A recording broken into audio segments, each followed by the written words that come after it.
दोस्तों यदि आप DSSB, SSC, UP पुलिस या किसी अन्य गवर्नमेंट जॉब की तैयारी कर रहे हो तो दोस्तों आज की क्लास आपके लिए बहुत ही हेल्पफुल होने वाली है, क्योंकि आज मैं आपके साथ DSSB असिस्टेंट PRT 2022 के एग्ज़ाम में पार्ट ए में आए हुए मैथ्स के 20 क्वेश्चन डिस्कस करने जा रहा हूँ, जो DSSB के हर एग्ज़ाम में लगभग सेम होता है। तो स्टार्ट करते हैं दोस्तों।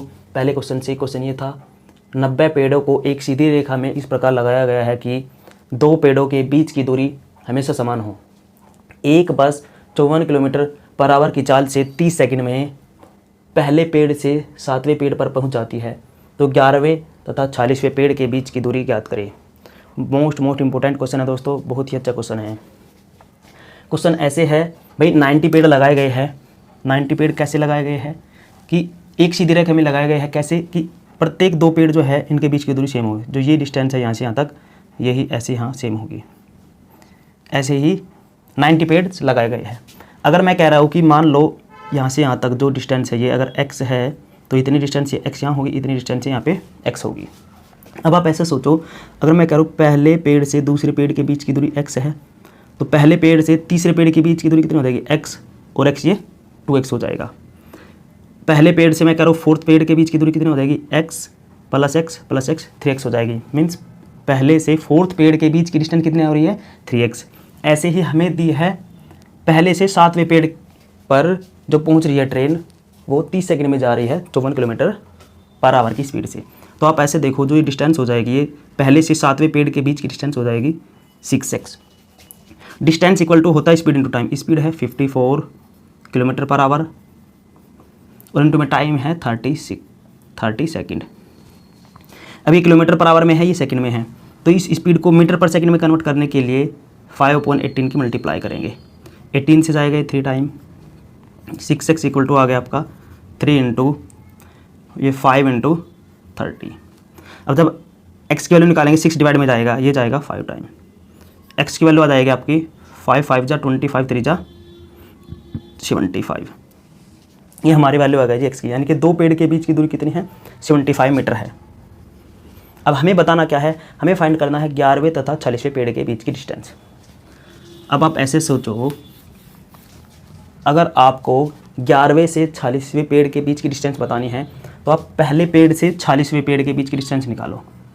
पहले पेड़ से 46वें पेड़ के बीच की डिस्टेंस कितनी हो जाएगी? 45x,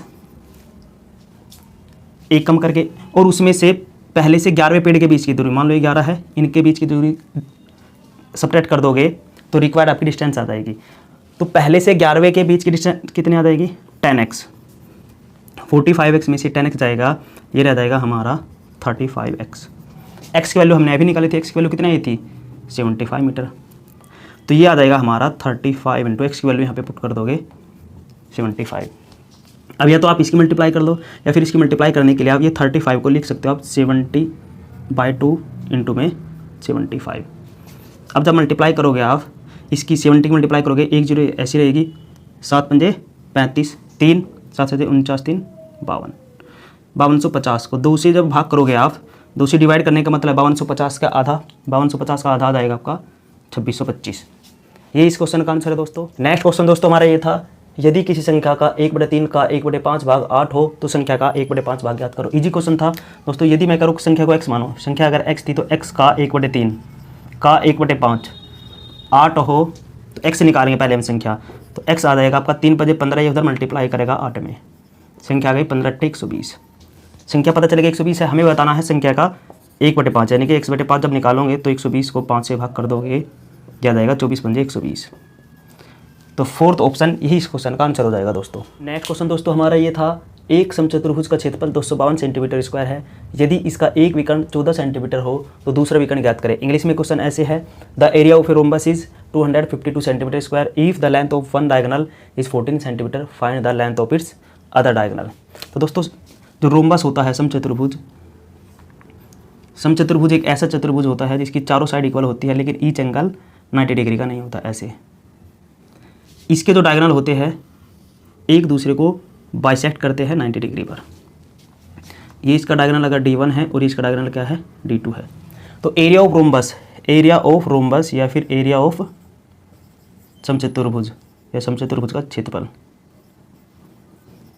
एरिया ऑफ रोम्बस होता है 1/2 D1 इंटू D2।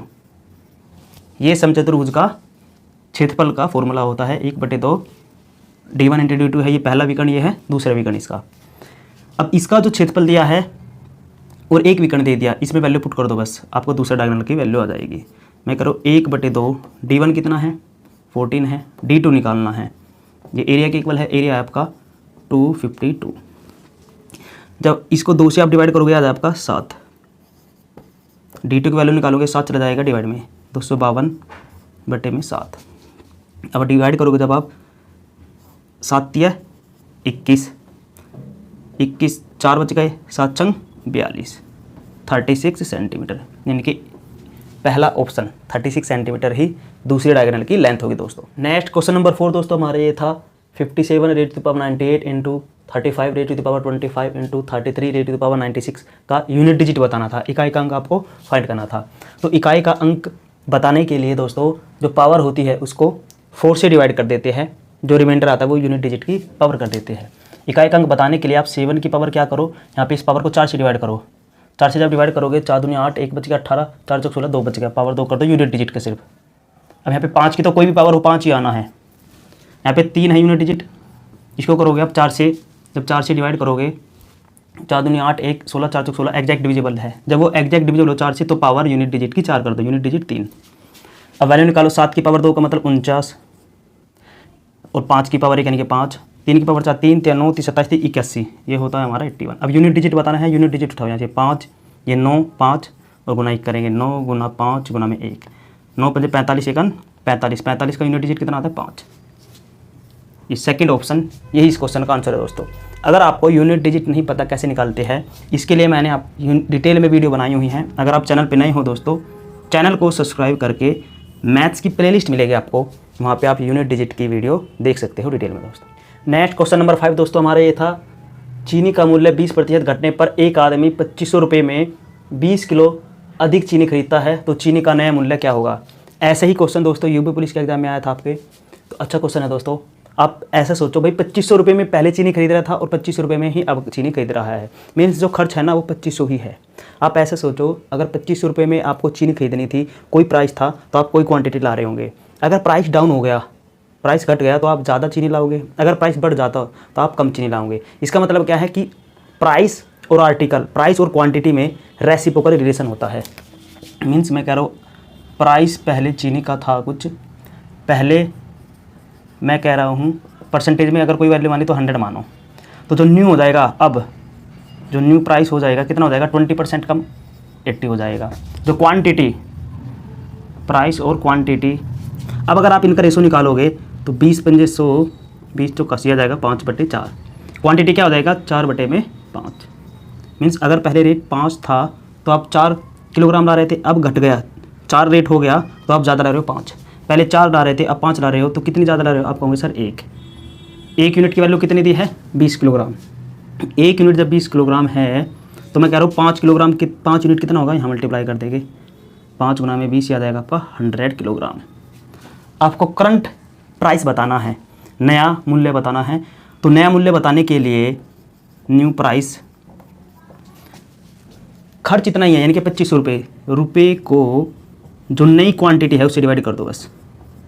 अब आप 1 0 से 0 कैंसिल हो गया, कितना देगा 25 रुपये पर किलोग्राम, यानी कि ये सेकंड ऑप्शन। नेक्स्ट क्वेश्चन दोस्तों हमारा ये था, बहुत ही इजी क्वेश्चन है, बोर्ड मार्क्स का लगाएंगे इसमें। सबसे पहले स्मॉल ब्रैकेट सोल्व करेंगे, स्मॉल ब्रैकेट में पहले डिवाइड करेंगे, 26 से जाएगा ये 4 बार, 4 मल्टीप्लाई करेगा 5 में, 4 पंजे 20 हो जाएगा प्लस, अब इसकी मल्टीप्लाई करें 8 2 16 माइनस 6, ये हो जाएगा भाई 16 में से 6 गया 10, 20 और 10 30।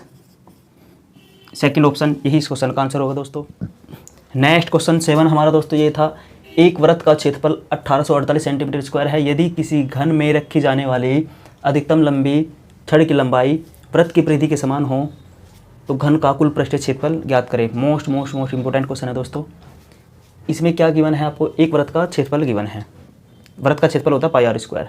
अब घन में अधिकतम लंबाई की छड़ रखना है, इसका मतलब वो क्या होता है, अधिकतम लंबाई की छड़ होती है उसका डायगोनल, वो इक्वल है वृत्त की परिधि, वृत्त की परिधि 2 पाई आर, भाई पाई आर स्क्वायर से आर निकालेंगे, 2 पाई आर में रख देंगे, वहाँ से साइड ऑफ क्यूब आ जाएगी, घन की भुजा आ जाएगी, कुल पृष्ठीय क्षेत्रफल निकालना है वो होता है आपका 6a स्क्वायर। देखते हैं कैसे करेंगे। हमें दिया है वृत्त का क्षेत्रफल, वो होता है जी pi r square. Pi r square है 1848। पाई की वैल्यू होती है 22/7 इंटू में आर स्क्वायर, यह हमारा 1848। आर स्क्वायर ये उधर चला जाएगा 1848, 7 इंटू में चला जाएगा और ये 22 आ जाएगा डिवाइड में। जब हम डिवाइड करेंगे इनको तो पहले 2 से करेंगे, ये जाएगा 11 बार, 2 से करो 2 9 18, 2 दूनी 4 और 2 चौक 8। अब 11 से देखो, 11 से जब हम इसको डिवाइड करेंगे 11 8 88, 4 बच गए 44, 11 चौक 44, ये रह गया हमारा 84 गुना में 7। आर स्क्वायर इक्वल टू है 84 इंटू 7। तो हम इसको फैक्टराइज करेंगे, भाई आर चाहिए ना तो स्क्वायर रूट करना पड़ेगा। भाई 84 तो परफेक्ट स्क्वायर है नहीं, इसको लिख सकते हैं हम 12 7 84 गुना 7। फिर 12 को भी लिख लेंगे क्या हम 4 गुना में 3, हम लिख सकते हैं को 4 3 12 7 84 और ये 7 है ही। जब हम आर की वैल्यू निकालेंगे अंडर रूट करेंगे, इधर भी यहाँ पे अंडर रूट आ जाएगा। आर की वैल्यू आ जाएगी हमारी, तो 4 का स्क्वायर रूट आएगा 2 और 2 7 है ना, इसमें एक 7 आ जाएगा और √3 ऐसे ही रहेगा। R means radius of circle आ गई हमारी, इनकी मल्टीप्लाई कर दो 7 × 14 √3। वृत्त की त्रिज्या हमें पता चल गई कितनी आ गई 14 √3। अब जो अधिकतम लंबाई की छड़ है वो हो जाएगा क्या डायगोनल ऑफ क्यूब, वो इक्वल टू है इसके सरकमफ्रेंस के, यानी कि 2πr के, यानी कि जो 2πr है 2πr जो होगा वो हो जाएगा, अगर मैं कह रहा साइड ऑफ क्यूब ए मान लो, और वो होता है डायगोनल, मैक्सिमम लेंथ होती है डायगोनल ऑफ क्यूब a √3। 2π की वैल्यू कितनी होती है 22/7। आर की वैल्यू अभी निकाली थी हमारी थी 14 √3 इक्वल टू है a √3 के। जब a की वैल्यू निकालेंगे हम √3 से जाएगा √3 और 7 से जाएगा ये 14 2 टाइम, मल्टीप्लाई करेंगे हम 22 दूनी 44 दूनी 88, a आ जाएगा हमारा 88। हमें निकालना है कुल पृष्ठीय क्षेत्रफल ऑफ क्यूब, यानी कि total surface area of cube. TS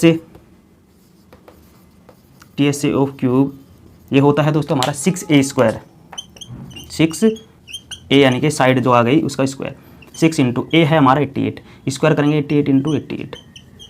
अब हमें पूरा मल्टीप्लाई नहीं करना, अब आप ऐसे सोचो यूनिट डिजिट के हेल्प से अगर हम करें, देखो 6 8 48 का 8 आएगा, फिर 8 करेगा 8 में 8 8 64 आएगा, 64 का 4। यूनिट डिजिट देखो 4 किस में है, एक ही ऑप्शन में है सिर्फ 4th में। यही इस क्वेश्चन का आंसर आ गया दोस्तों। नेक्स्ट क्वेश्चन दोस्तों हमारा ये था 9 के प्रथम 9 गुणांकों का औसत ज्ञात करें। इस क्वेश्चन को आप डिटेल में करोगे तो आप ऐसे करोगे, 9 के प्रथम 9 गुणांक हो जाएगा 9 का 9, 9 दूनी 18, 9 3 27, फिर वो 9वां गुणांक आता है 81 है, बीच में ऐसे ही आएंगे। इन सभी को जोड़ करके आप 9 से डिवाइड करोगे तो आंसर औसत आएगा। या फिर मैं आपको एक फॉर्मूला बता रहा हूँ, जब भी ऐसा क्वेश्चन होगा किसी नंबर के कोई गुणांक होंगे उनको औसत बताना है। जैसे 9 के प्रथम 9, तो जिसके कहेगा, जिस नंबर के कहेगा वो ऐसे ही 9 के कितने गुणांक कह रहा है उसमें एक बढ़ा दो, 9 के 9 गुणांक है उसमें एक ऐड कर दो, कितना हो जाएगा 10 और अपॉन में 2, 2 से जाएगा ये 5 बार और 9 पंजे 45। ये ऑप्शन थर्ड यही इस क्वेश्चन का आंसर होगा दोस्तों। जिसके गुणांक कहेगा उसको ऐसे ही रखेगा, जितने गुणांक उसमें एक ऐड करके 2 से डिवाइड मल्टीप्लाई करके आपका औसत आता है। नेक्स्ट क्वेश्चन दोस्तों हमारा ये था 72 किलोग्राम के मिश्र धातु A जिसमें जिंक व कॉपर 3:6 के अनुपात में है, इसको 70 किलोग्राम के मिश्र धातु B जिसमें जिंक व कॉपर 4:3 के अनुपात में है के साथ मिलाया गया है, तो नए मिश्रण में जिंक की मात्रा बतानी है। इंपॉर्टेंट क्वेश्चन है दोस्तों, ये एलिगेशन का क्वेश्चन है। तो एक जो एलॉय है मिश्र धातु A है, ये टोटल कितने किलोग्राम का है 72 किलोग्राम का है। ये है जिंक और कॉपर का, इसमें जिंक और जो कॉपर है वो किस रेशो में है 3:6 में है। दूसरा एलॉय है आपका B, वो टोटल है 70 किलोग्राम का, उसमें जिंक और कॉपर का जो रेशो है आपका 4:3 है। ये टोटल 72 है, अगर जिंक 3 है कॉपर 6 है तो टोटल मैं कहूँ टोटल हो जाएगा आपका 9 रखेंगे 72 के इक्वल, तो एक यूनिट की वैल्यू आ जाएगी 8। हमें जिंक चाहिए सिर्फ, तो जिंक है 3 में मल्टीप्लाई कर देंगे 3 8 जा 24, इनके पहले वाले में जिंक कितना था 24 किलोग्राम, अगर कॉपर कहेगा यहाँ मल्टीप्लाई कर देंगे। ऐसे ही दूसरे वाले एलॉय में 4 हिस्से जिंक के हैं 3 हिस्से कॉपर के, तो मैं करूँ टोटल कितना हो जाएगा, आप कहोगे 7 एक रिप्रेजेंट करेगा 70 को, तो एक यूनिट आ जाएगा आपका 7 से डिवाइड करोगे 10, तो जिंक चाहिए सिर्फ, यहाँ मल्टीप्लाई कर दो कितना आ जाएगा 40 किलोग्राम। जिंक बताना है सिर्फ, तो पहले वाले में जिंक ये है दूसरे वाले में जिंक ये है, तो टोटल इसको ऐड कर दो, सिर्फ ऐड करोगे आप 40 और 24 से आ जाए आपका 64 किलोग्राम। भाई इन दोनों को ऐड कर दो 64 किलोग्राम, ये 64 किलोग्राम यही नए मिश्रण में जिंक की मात्रा आ जाएगी। नेक्स्ट क्वेश्चन दोस्तों हमारा ये था, यदि संख्या y587x 90 से पूर्णतः विभाजित हो तो y - x का मान बताओ। तो ये जो नंबर है दोस्तों, यहाँ पे y और x इसमें कोई डिजिट्स है।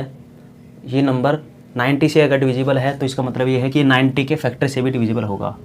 90 के फैक्टर अगर आप देखो, 90 के फैक्टर को आप 9 10 जा 90 होता है, यानी कि ये 9 से भी डिवाइड होना चाहिए ये नंबर पूरा, और 10 से भी डिवाइड होना चाहिए। 10 से कोई नंबर का भी डिवाइड होता है जब लास्ट में एक जीरो हो, यानी कि x आपको पता चला गया x कितना है, 0 है। x की वैल्यू कौन सी डिजिट आ गई, 0। अब आपको बताना है y - x यानी कि y - 0, दैट इज आपको y की वैल्यू फाइंड करनी है।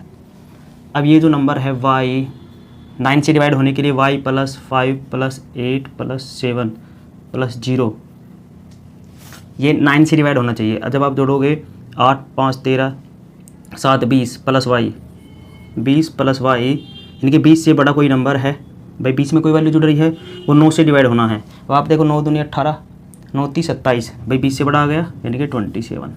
y की जब आप वैल्यू निकालोगे तो y आ जाएगा आपका 27 - 20, ये वैल्यू आ गया आपकी 7। y - x बोलो या फिर यहाँ पे ये y - x यानी कि 7 - 0, 7 वैल्यू। नेक्स्ट क्वेश्चन दोस्तों हमारा ये था, 3 संख्याएं 2:3:5 के अनुपात में हैं। यदि संख्याओं का गुणनफल 810 हो तो तीनों संख्याओं का योग बताओ। तो 3 संख्या है दोस्तों, इनका रेशो दिया है 1 रेशो 2 रेशो 3, ये दिया है 2 रेशो 3 रेशो 5, रेशो दिया है ये 2 रेशो 3 रेशो 5। मैं कह रहा हूँ ये रेशो अगर है तो नंबर मान सकते हैं आप 2x 3x और 5x। अब हमें नंबर पता चल गया 2x 3x और 5x है। गिवन है इन सभी का गुणनफल दिया है तो इनकी मल्टीप्लाई कर दो, 2x × 3x × 5x, ये किसके इक्वल है, 810 के। 5 × 15 दूनी 30, x × x ये हो जाएगा x³ इक्वल टू है आपका 810। 1 0 से 1 0 जाएगी, यहाँ पे 3 से जाएगा 81 27 बार। x³ इक्वल टू 27 है तो x की वैल्यू यानी कि क्यूब रूट कर देंगे तो यहाँ से x आ जाएगा आपका 3। जब x की वैल्यू 3 है, हमें बताना है सम ऑफ 3 नंबर्स, यानी कि तीनों संख्याओं का योग जब आप निकालो 5x 3x और ये 2x जोड़ोगे, 5 और 3 8 और 2 10x, तो योग आ जाएगा इनका 11 हमारा 10x। 10 × x की वैल्यू कितनी आई है देखो 3, मल्टीप्लाई करो कितना आंसर आ जाएगा 30। यही इस क्वेश्चन का आंसर है दोस्तों, ऑप्शन सेकंड। क्वेश्चन दोस्तों हमारा ये था, 480 मीटर लंबी एक ट्रेन एक आदमी को 24 सेकंड में पार करती है, तो ट्रेन की चाल बताओ। तो दोस्तों ट्रेन जब आदमी को पार करती है तो वो अपनी लेंथ के इक्वल डिस्टेंस कवर करती है, तो हमें चाल बतानी है। तो चाल होती है दूरी बटे समय, चाल बराबर दूरी बटे समय दोस्तों। तो अभी मैंने बताया है आदमी को पार करने में अपनी लेंथ, जितनी उसकी लेंथ है वो है 480 मीटर, उतनी दूरी कवर करे, कितने समय पार करी है 24। अब देखो 24 दूनी 48, 1 0 ऐसे याद आता 20 मीटर पर सेकंड स्पीड आ जाएगी। लेकिन ऑप्शन आप देखो ये किलोमीटर पर आवर में है, तो मीटर पर सेकंड को किलोमीटर पर आवर में कन्वर्ट करने के लिए इसमें 18/5 की मल्टीप्लाई करो, 5 से जाएगा 4 बार और 18 चौक 72 kilometre per hour. Third option यही इस क्वेश्चन का आंसर होगा दोस्तों। नेक्स्ट क्वेश्चन दोस्तों हमारा ये था, ए बी व सी तीनों मिलकर एक काम को पूरा करते हैं। यदि ए व बी दोनों एक साथ 30% काम व बी तथा सी दोनों एक साथ 80% काम करते हैं, तो तीनों में सबसे अधिक दक्ष कौन है। तो दोस्तों ये टाइम एंड वर्क का क्वेश्चन है। टाइम एंड वर्क में जिसकी एफिशिएंसी ज़्यादा होती है वही ज़्यादा एफिशिएंट होता है, मीन्स जिसकी जो दक्षता ज़्यादा होगी वही ज़्यादा दक्ष होगा। अब ए बी सी तीनों ने काम किया है, ए बी सी तीनों ने पूरा काम किया है, और ए और बी ने कितना किया है, ए और बी ने किया है आपका 30%, ए और बी दोनों करते हैं 30%। अब यहाँ पे परसेंट में है, और ए बी सी ने जो वर्क किया है तो परसेंटेज में अगर कोई चीज़ माननी है तो हर चीज़ अपने आप में 100% होती है, वो क्या मानते हैं आप 100, और ए बी सी ने जो टोटल वर्क किया होगा कितना होगा बोलो 100 होगा। ऐसे ही बी और सी ने कितना किया है 80%, बी और सी कितना कर रहे हैं 80% वर्क। मैं कह रहा हूँ तीनों ने ए बी सी तीनों ने कितना किया है 100% ही किया है। आप देखो अगर यहाँ से आप सब्ट्रैक्ट करोगे, इसमें से सब्ट्रैक्ट करो तो ए से ए कैंसिल, बी से बी, सी आ जाएगा आप 100 में से 30 जाएगा 70%। अब ए बी सी में से बी से बी अगर इसमें से कैंसिल करोगे बी और सी तो ए आ जाएगा आपका 100 में से जाएगा 80 जाएगा 20%। ए करता है 20%, सी करता है 70%, ये कितना हो गया 20 और 70 90, तो बी करेगा आपका 10%। ये 10% काम करता है, ये 20%, ये 70%। तो जो ज़्यादा काम कर रहा है वही ज़्यादा एफिशिएंट है, यानी कि इसका आंसर आ जाएगा आपका ऑप्शन 1। नेक्स्ट क्वेश्चन दोस्तों हमारा ये था, किसी वस्तु को 500 रुपये में बेचने पर जितना लाभ होता है 400 रुपये में बेचने पर उतनी ही हानि होती है, तो 350 रुपये में बेचने पर कितने प्रतिशत हानि होगी। तो दोस्तों ये लाभ हानि का क्वेश्चन है। लाभ और हानि क्रय मूल्य पर काउंट किए जाते हैं हमेशा। तो इस वस्तु का कुछ क्रय मूल्य होगा, क्रय मूल्य मीन CP। अब क्वेश्चन में ये कह रहा है कि 400 रुपये में बेचने पर जो इधर यहाँ पे लॉस हो रहा है उतना ही इस CP जो कुछ होगा उसे 500 रुपये में बेच रहे हैं, तो जो प्रॉफिट हो रहा है वो दोनों इक्वल है। तो ऐसे क्वेश्चन में दोस्तों CP जो होता है इन दोनों का ऐड कर दो डायरेक्ट, 500 और 400 कितना आ जाएगा 900, और 2 से डिवाइड कर दो कितना आ जाएगा आपका 450। जो क्रय मूल्य आ गया आपका 450 आ गया। अब 450 की चीज़ कितने में बेचनी है 350 में, जो SP है कितना है 350। अब 450 की चीज़ 350 में बेचोगे तो कितने की हानि है, लॉस है, आप कहोगे 100 रुपये का लॉस है। कितने पर है 450 पर, परसेंटेज में चाहिए तो इंटू में 100, लॉस परसेंटेज आ जाएगा ये। अब 0 से 0, 5 दूनी 10, 1 45, यह आ गया 2/9। 1/9 होता है 11 से ही, 1/9 प्रतिशत ये हो जाएगा आपका 22, भाई 2/9 हो जाएगा 22 से ही 2/9, यानी कि 22.22%। क्वेश्चन दोस्तों हमारा ये था, दो संख्याओं का गुणनफल 216 व उनके वर्गों का योग 468 है, तो संख्याओं का योग बताओ। तो मान लो दो संख्याएं हैं दोस्तों, मैं करो A और B है, क्या है A और B है, दोनों का गुणनफल दिया है A इंटू B, ये कितना दिया आपको 260, ये इक्वेशन 1। सेकेंड वैल्यू दी है आपको वर्गों का योग, यानी कि A² प्लस B² आपको कितना गिवन है 468, 468 ये दिया है। आपको बताना है संख्याओं का योग। संख्याओं का योग मीन्स आपको A प्लस B बताना है। अब A plus B, A² plus B² और AB में एक रिलेशन है, क्या रिलेशन है वो A प्लस B का होल स्क्वायर होता है A² plus B² plus 2AB। अब A प्लस B का होल स्क्वायर ये हो जाएगा A² प्लस B² की value 468 plus twice of AB की वैल्यू कितनी है 216, यहाँ रख देंगे, ये याद आएगा आपका 468 प्लस ये हो जाएगा 432।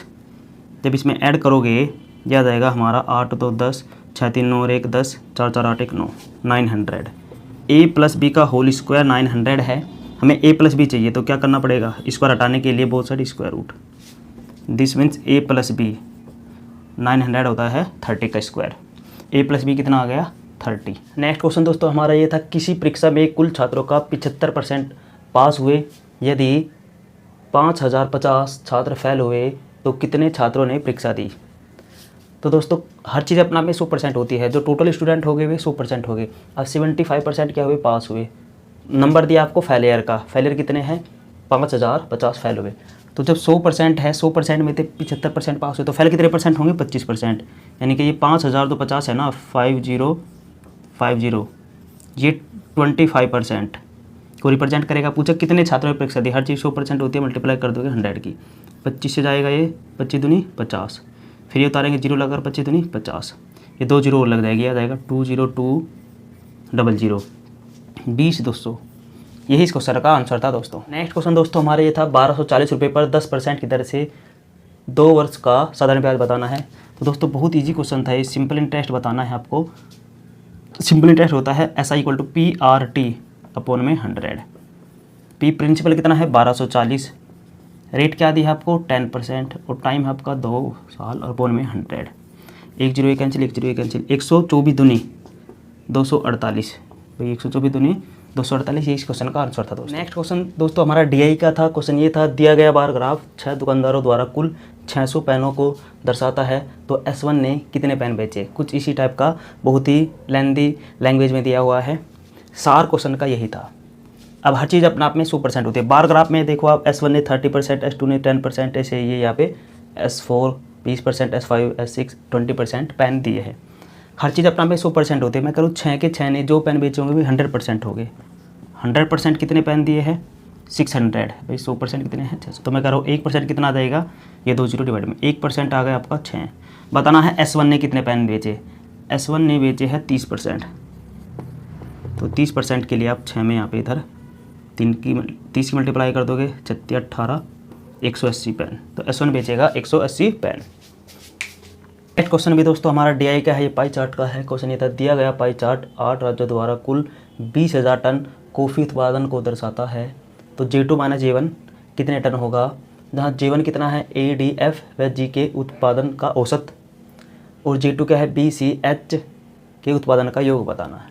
यानी कि J2 की वैल्यू क्या है BCH का सम। अब परसेंटेज भी गिवन है दोस्तों, ABCDEFGH ये 8 स्टेट्स है, इनमें परसेंटेज का शो कर रहा है कॉफ़ी का उत्पादन को। अब आप देखो परसेंटेज में हर चीज़ अपने आप में 100% होती है, तो टोटल प्रोडक्शन होगा 100%, वो कितना दिया है आपको 20,000 टन गिवन है हमारी 20,000 टन। अब मैं कह रहा हूँ 2 0 ये कैंसिल हो जाएगी, तो 1% की वैल्यू आ जाएगी 200 टन। 1% की वैल्यू हो गई हमारी 200 टन। अब हम पहले J2 निकालें, हमें J2 माना J2 है हमारा B + C + H। अब आप देखो B + C + H कितना है, B है यहाँ पे देखो 19%, C है 21% और H है हमारा 3%, यानी कि 19 + 21 + H है हमारा 3%। अब देखो 19, 21, 40 और 3 43% की वैल्यू चाहिए आपको।